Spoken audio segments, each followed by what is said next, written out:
الجزاره الكفر بالله اللي عدد منهم صباعهم كيمشيو لهم بالمقدعات كيتعداو على الناس وكينقبوا الميزان حتى كيولي ما كيبقاش يشهد بحال الناس في الصلاه.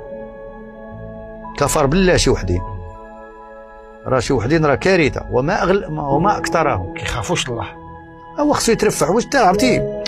شوف من خلال البحث ديالنا الجزاره ما كيربح والو في السقيطه، راه كيربح على الجلد والراس والكرعين والإصابة الفؤاد. على هاد الوصايا قبل ما ندخل في الموضوع، وصايا للمواطنين. كتلقى الكفته معرمه ومحطوطه كتباع، لا الكفته كتباع سير بلاص يطحن قدامك ويدير، ما يكونش مقبع. هذيك الكفته خصوصا كانت حمراء راه ريسك باش كيديروا فيها واحد الماده مسرطنه اللي مذبوحه بطريقه سريه او مذبوحه في اسواق اخرى وكتنقل بطريقه غير صحيه، لان بعض المرات كتلقى اللحم مطبوع ومقاد ولكن كتلقاه في شي طوموبيله